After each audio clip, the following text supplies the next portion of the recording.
patrono, presbítero Francisco Solano Portela Neto, trará sua mensagem aos formandos. Deixe-me ver onde é que eu coloquei o meu discurso. Eu tenho certeza que ele estava aqui. Achei.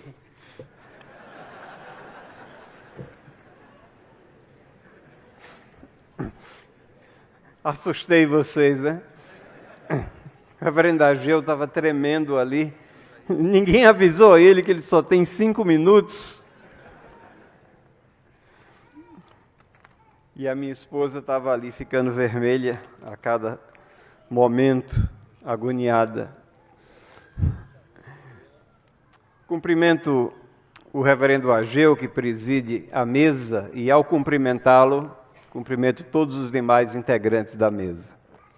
Cumprimento a todos os familiares, amigos dos formandos, amigos do JMC que estão aqui nessa noite, e aos meus queridos irmãos seminaristas, um cumprimento todo especial. E com grande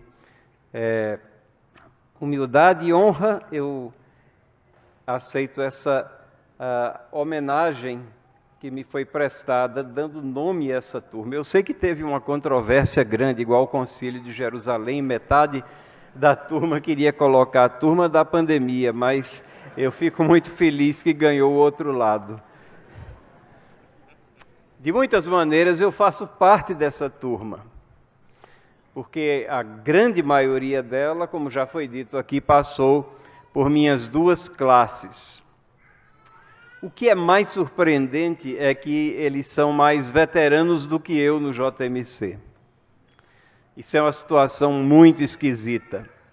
O professor é mais calouro do que a turma.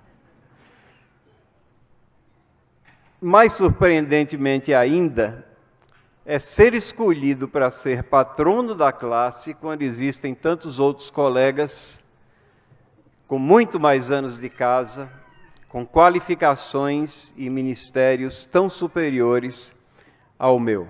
Mas podem ter certeza que eu estou muito agradecido com essa homenagem. Não tome essas observações como ingratidão, mas apenas como perplexidade, porque essa é uma ocasião emocionante, não somente para os formandos, mas para mim. Em mais de 40 anos, com envolvimento no ensino teológico, fui privilegiado com a escolha para ser patrono de turma por 2 vezes. A primeira foi em 1981, na formatura de mestrado do saudoso reverendo João Alves dos Santos, pelo Reformed Theological Seminary, que em conjunto com o JMC formava ali a primeira turma de mestrado. E sabe onde foi isso aí? Lá onde é a garagem do JMC. Eram ali que eram realizadas as cerimônias. Era ali que era a capela, onde as formaturas ocorriam. Quando a gente olha aqui ao nosso redor, progredimos bastante, não é? A segunda vez é exatamente nessa ocasião. E também no JMC. Que feliz coincidência que nós temos aqui. Essa cerimônia também ela me serve de lembrete de quão honrado eu me senti quando fui abordado em 2019 para fazer parte dos docentes desse seminário, do corpo docente desse seminário. Seminário que é tão importante na vida da Igreja Presbiteriana do Brasil.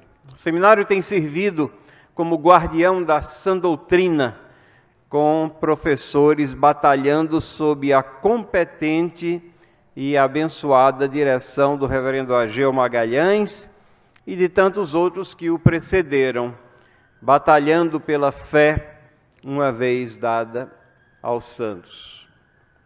E que exército de Deus existe, né, na nossa terra, formados pelo JMC, povoando o nosso país.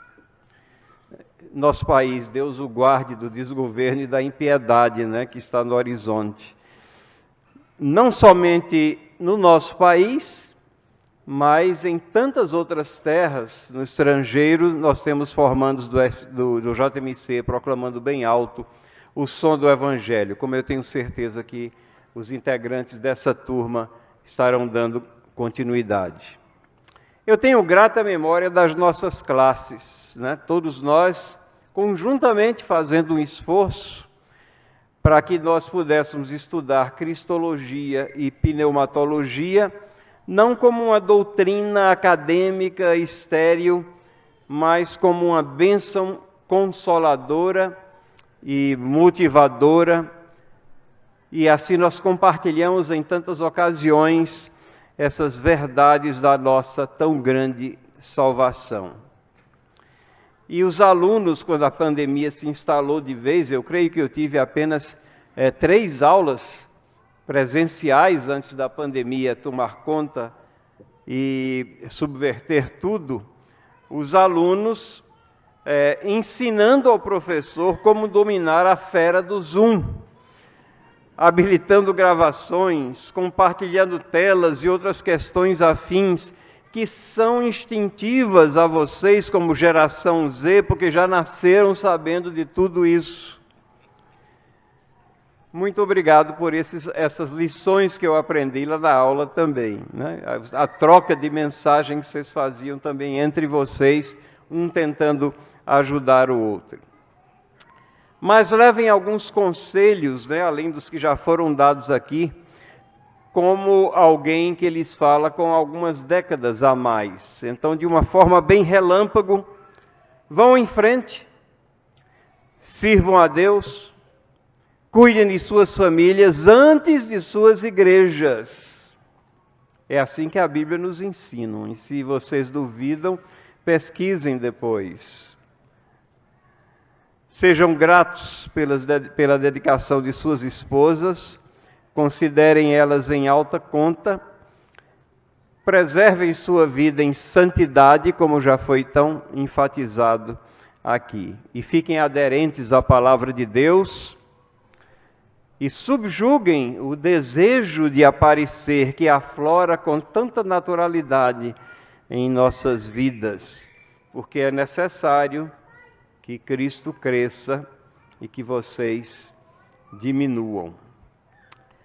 Certamente eu teria muitas outras coisas a compartilhar, a agradecer, a lembrar, mas os especialistas me dizem que discursos de formatura são raramente lembrados pelo conteúdo. Exceção feita, obviamente, ao do reverendo Ageu. Ele vai aplicar um teste daqui a 1 ano para ver se vocês se lembram de cada ponto que ele falou aqui. Mas dizem esses especialistas que são os sentimentos dos que ouvem na hora em que o discurso está sendo proferido que ficam na lembrança. E, via de regra, os ouvintes se sentem inspirados, desafiados ou entediados. E antes que eu desperte esse último e mais profundo, pior sentimento, eu devo parar. E tem um estímulo ainda maior para ser breve e terminar por aqui. Eu me lembro do destino de Sócrates. Sócrates era uma pessoa extremamente inteligente, a gente lê sobre isso. Ele ensinou bastante, mas ele fazia longos discursos e foi morto por seus amigos. Eu não quero terminar como Sócrates. Muito obrigado. Levarei essa turma no coração. Deus abençoe sua vida e ministério.